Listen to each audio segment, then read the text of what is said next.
Hey everybody, thank you very much for coming. So I'm going to talk to you a bit about our current plans with Unity and integrating for VR, and some best design practices as well. A lot of common sense things really, but I talk to people who are developing for VR, and then I go, "Oh, I've thought about this," and they go, "Oh, yeah, that's quite a good idea." And generally it's common sense, but then not many people have that, it seems. So hopefully these a few tips are really helpful to you guys. But first of all, I'd like to get a gauge of the audience. So who in here has actually heard of Unity? Is everybody? That's good. So a few people have been coming to the booth and saying, "No, tell me about Unity." I'm like, "Well, it's Unity." It makes my job a lot easier when people know what Unity is. Who is developing in Unity? Awesome. And who is developing VR in Unity? Okay. So hopefully, after the next 20 minutes, a lot of you will want to develop in VR, and will be. So I'm Josh. This is me, kind of. So I'm from the north of the UK, and I live in the south in Brighton, and a lot of my colleagues like to take the piss out of my accent. They like to tell me that I have, go back to my wildling friends, that I know nothing, and generally just take the piss out of how I say goat and grass. And I've currently got a cold as well, so it sounds even worse. So I hope you guys can understand me. Judging by the laughs you can, or I just look funny. So I'm a technical evangelist for Unity. I travel around mainly Europe, but we cover Middle East as well.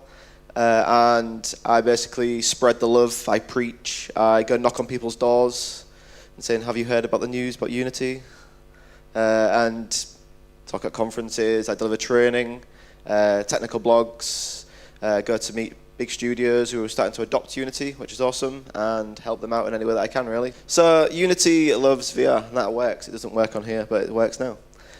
And we're putting major investment into the VR space. If you look at maybe 90% of the games currently in VR are made with Unity, and that's awesome. We make it easy for cross-platform VR development. So if you're making something for the Oculus, you can make something for Morpheus, you can make something for Hive.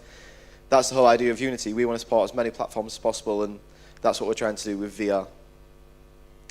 So to kind of prove our commitment to this, we're hosting a virtual reality and augmented reality summit in Hollywood, 2016. We're not branding this as a Unity conference. This is a VR and AR developers conference. So we've called it Visual Summits because we didn't want to call it like Unite VR, things like this. It's not about Unity developers as such. It's about all VR and AR developers. So that's in February next year. So check out information about that. So platforms. Oculus, we've been working close to these guys for like 2 years, and previously a lot of people had a lot of problems with the Oculus plugin that they were developing for Unity. We worked closely with them, and it was looking good, but we decided we want to take it native. So now, basically, you use 5.1, or as of 5.1. Hook up your DK2, you make sure you got the Oculus runtime. You go into your player settings and tick one little checkbox, and it says virtual reality enabled. And then you can press play, and it works on Oculus and the Gear VR. It's that easy to set up. So along with this comes a new API. It's quite limited at the minute, really, like honestly, compared to the one that you could get from Oculus. But because it's native, it's a lot more stable. Like so many people, like certain things worked for one thing, and then a different headset it would completely break and crash, and that wasn't that great. So now it's very, very stable. Slightly limited, like I said, but we're working on this. We're getting a lot of feedback off our users, and we're continuously iterating it. So as of 5.1, it was quite simple. 5.2 graded a lot better, and 5.3, which will be out in maybe December. Again, it's continuously being worked on by our guys. It's great. Gear VR, it's part of the Oculus family, so that works the same as a 5.1. And I just love that picture all the time, just show it all the time just because it's funny. Morpheus, so as a 5.2, again, we integrated the SDK natively, which is pretty awesome. Vive, again, all these amazing platforms that you can mix with Unity. There's an SDK on the asset store right now, and we're looking at trying to integrate that in 5.3 or 5.4, depending on how well it works. and HoloLens. So this looks absolutely amazing. I've still not got one. When they announced this, like everybody in Unity was like, "Oh my god, are we working on this?" And there was like 2 guys like hidden away in a broom cupboard in Seattle. I was like, "Yep, we've been working on this, but we've not been able to tell anybody." So yeah, this is awesome. And Unity is currently the only middleware for HoloLens development. You can make it in DirectX 12 natively, but yeah, Unity is the only middleware. And we've been running workshops across the US for HoloLens development with Unity. So yeah, so 2016 is going to be the big year of VR, apparently. I hope it is. I love VR. But yeah, this is like the big year, and I kind of like use this really shitty text font thing because it reminds me of stuff like this. So in like the 90s when you had the first, oh yes, virtual reality is going to kick off, woohoo, with your massive headsets and the Cybermaxes, some guy, I don't know what he's doing there, and people like Pierce Brosnan dressed in very tight Sony outfits. This was going to be the time of VR. But I think looking back then, like developers, it wasn't accessible to developers, it wasn't accessible to indies, it wasn't accessible to people who want to make creative things. But that's changed now. You can buy an Oculus for $200, you can use Unity for free. There's no feature splits. You can just use everything in there, image effects, you can use plugins. Everything now is available for developers for free. So this is what I continuously tell people who keep asking me what is going to happen next year about VR. And I say, well, it's the developers that are shaping the future. If there's not good games, if there's not good applications, if there's not good AR experiences, if people don't feel immersed in that environment, then people are not going to buy the hardware.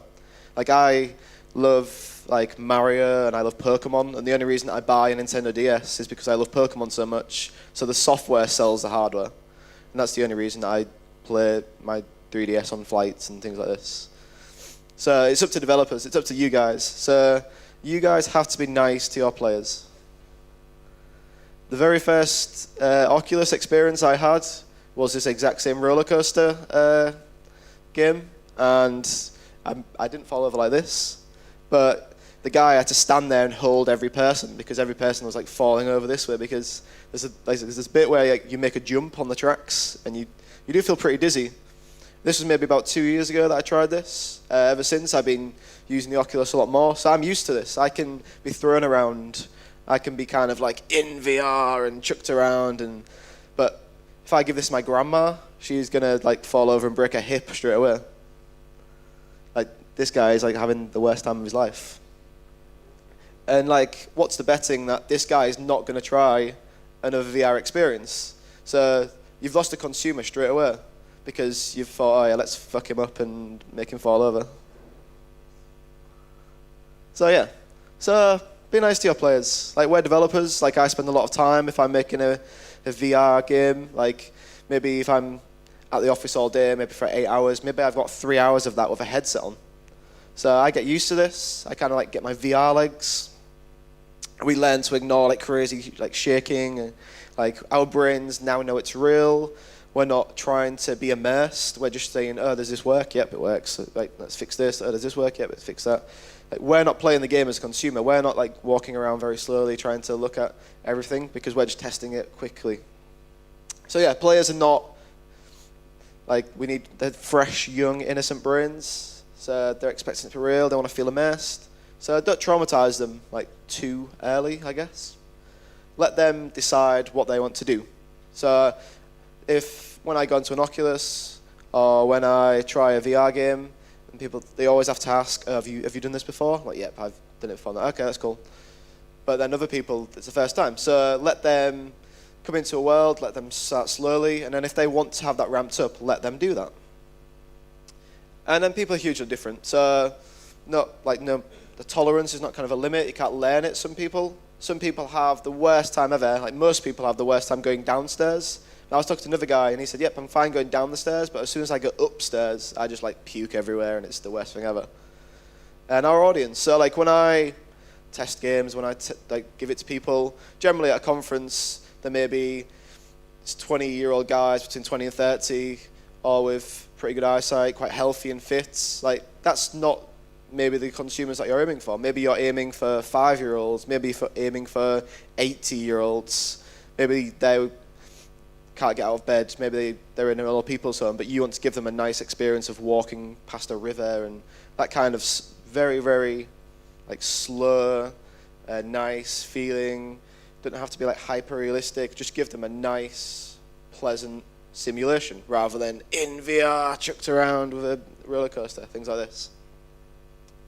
So one thing to think about is like scaling. So I know how tall I am. I'm 5'11". My eye's probably 5'9", something like this. So when I go into a world, if I'm like 5 meters high and I look down, I'm like, oh my god, what am I doing up here? Or if I'm like 1 meter high, like I'm just like, oh my god, it feels strange. To let the player input how tall they are. If the whole idea is to be hyper-realistic, maybe first-person game, or going for like Viz Sim, just walking around the room, let the player decide how tall they are. The guy might be like 6'7", but you've just made it a standard person height, so they're going to feel nauseous because they know how high they are off the floor. Include things like the hands or the feet. So when people look down, they don't just think they're like a floating head in the middle of a room. Just show like feet, and then they're like, yeah, but I can actually know that my body is here. Like they expect to see feet or hands when they move down. The same thing goes for in VR. So yeah, moving the camera. Do not move the camera without the player letting you. They're gonna not feel great. Things like different transitions. So say like if you had like a first-person game where they're getting into a car, like in GTA for example, don't move the camera and slide it around so they're in the car. Just do like a nice fade-out transition. That kind of thing can really help people not feel nauseous. And like technical things to think about, like you must be hitting like 75 FPS. Like so many people want to make this ultra high realistic game with real-time lighting, and that's great. Like it's going to look nice as like when you just stood still, but as soon as you start to move, it's not going to work well. So the drop in frame rate is not worth like the better graphics and the higher quality. And consider that you're constantly like doing 2 cameras when you're using image effects. That's going to cost a lot on your frame rate. And then obviously for mobile, like BIC, lights, and optimize early. There's a really great guide on here for best practices, Oculus guide. They've like traumatized a lot of students to get this information. So use this, and it's really good. But just think about how the player is affected. Think about if it's an open world game where they can walk around. Think about using analytics. So I didn't get to include these in my slides because I only thought about it like the other day. And I was like, oh, that's really good. So Unity have launched heat map analytics. So if the whole idea of your VR game is to walk around and find information or like a point and click but in VR, try and understand where your players are moving, kind of thing. So yeah, so it's very much in infancy, I guess. And I love to use the example of when the very first iPhone was released and the guy stood up and he swiped from left to right to unlock the phone. And the crowd went wild. They was like, oh my god, how has nobody ever thought about this, to swipe to unlock a phone? Like now it's like standard. Like everybody just unlocks the phone with a swipe, up, down, left, right, whatever. It's like 7-8 years ago, that was the very first time anyone had ever done it, and they all went wild. So you guys, as developers, can shape how the input system will be in the next few years. So it took me a long time to line these up so the hands were coming off the screen as well. But these are like the various like different inputs that we can use right now. Like Leap Motion, for example. If you was going to go for like a data glove, which are like 20 grand, like that's a crazy amount. You can buy a Leap Motion for like $50 and see your hands and press buttons and things. It's great. Or there's like Bluetooth, there's the Xbox controllers, there's Kinect, PlayStation Move. So the greatest experience I've had in a VR game was it was a very surreal one. So it was very cartoony. It was like an elephant at a dinner table, and it was made by these students. And it was really, really cartoony, and you had an Oculus on, and you had a PlayStation Move controller attached to a sock to the Oculus, and you moved it to move the trunk, and you had to like try drink a cup of tea with this elephant trunk. It was crazy, but that's the kind of surreal experiences that people want to be immersed into. I don't want to be immersed into like an ultra high realistic experience. I want a crazy, surreal, nothing that I've ever seen before. So a lot of people come up to me and say, I want to get involved with VR. I've got some ideas. Like, I can't afford a headset though. Can I borrow yours? And I'm like, well, it's not mine, it's Unity's. So no, sorry. But look into mobile VR. Like, you can test out your ideas. You can take it to a conference. So many people come and say, oh, I've got this really cool app, mobile VR game. It's at home. I'm like, oh, I can't play it here.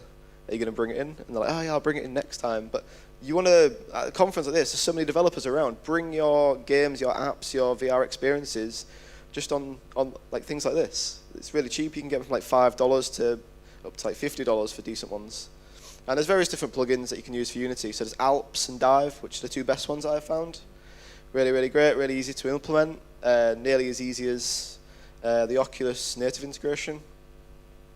And then we've got things on the asset store as well for different like input and head gesture detection, head tracking.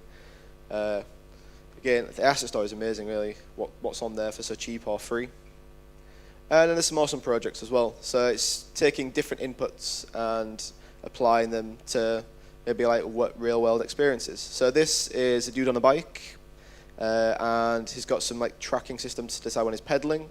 He's got an Oculus on, and he's pedaling down a street, and then the Kinect gets his hand gestures, his arms, and every time he moves his arm out, he throws a paper. So the game is like a paperboy game. And he's using these three different inputs, well, two different inputs, and then the output of the Oculus to be immersed in this world, and he's doing real life gestures to throw papers out.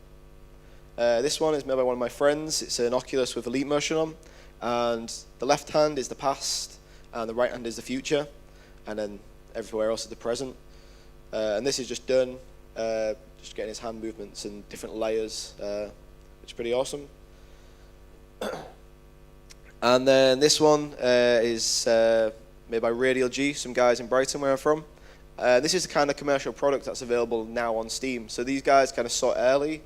They're still like waiting for the big boom and people getting the devices, but they saw that it was their chance to strike really early, get it on the market, and release a commercial version of a game. So many people are making game jams, they're having fun with things, they're creating demos, but these guys are the ones making the actual games that will go on Steam or different services or different games platforms for people to use. So when these games and more of them are on those platforms, then consumers are going to invest in the hardware.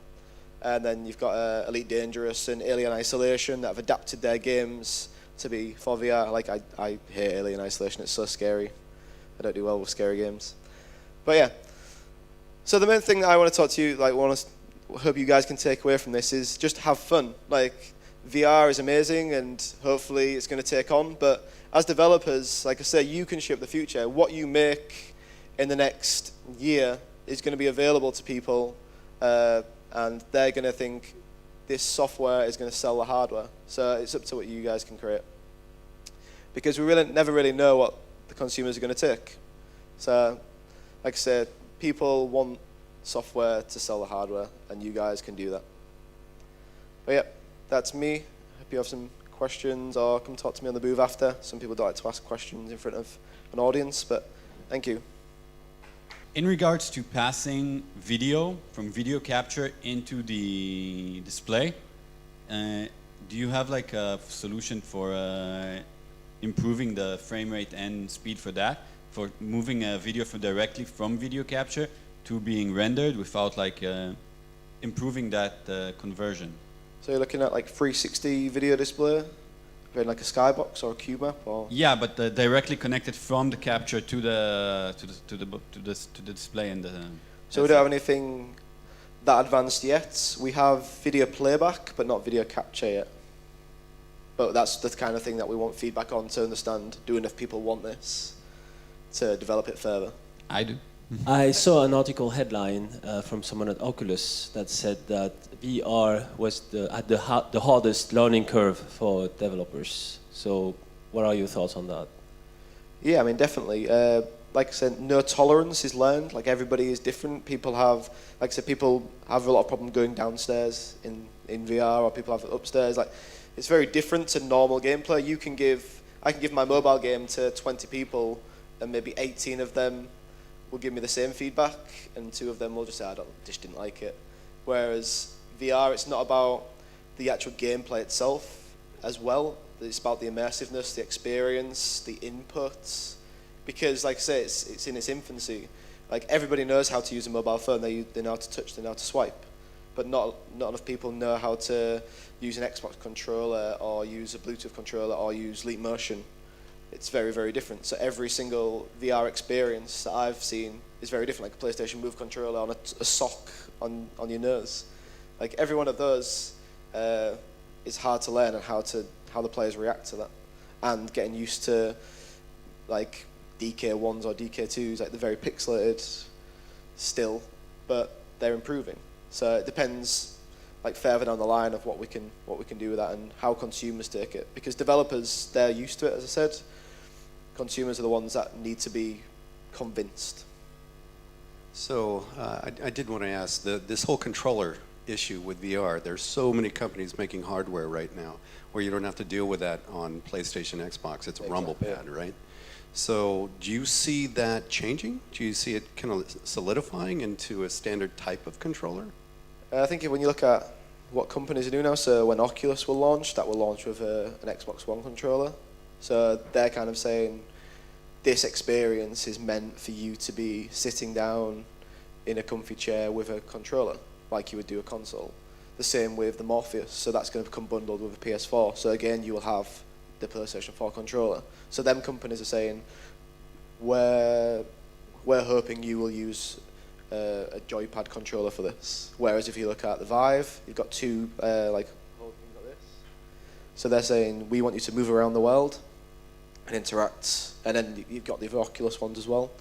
And then mobile VR is very different, because you can have a controller, you can have Leap Motion. I guess they're trying to bridge the gap of what's already available in consoles and controllers, and then what is going to be the new. So, like I said, it's in its infancy. People have no idea what the input's going to be.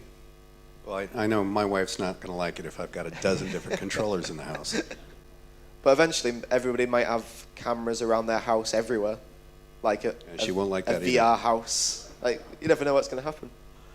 Do you think we're heading to something that's going to be like a VGS Betamax war, where there's going to be like a fight between which type wins, which like becomes a sort of leading standard? Or do you think this is going to be like different mice for the computer, where you have like okay, this is the input, this is what we're using, and the product itself doesn't matter? I think that now all the big companies are on board with this. They're going to try to set standards between them. Like Sony and Microsoft, Sony and Oculus, they're bundling theirs with controllers. So how universal is a PlayStation 4 or an Xbox One controller? You can plug them into most PCs and they work okay. So them guys are kind of saying, yep, a basic controller is going to be the input. So they're kind of setting that standard. Or when you look at, I think with the big companies being so involved, that's why it's going to take off. Before it was smaller companies, like in the 90s or whatever, but now it's Oculus and Microsoft and Facebook and Sony.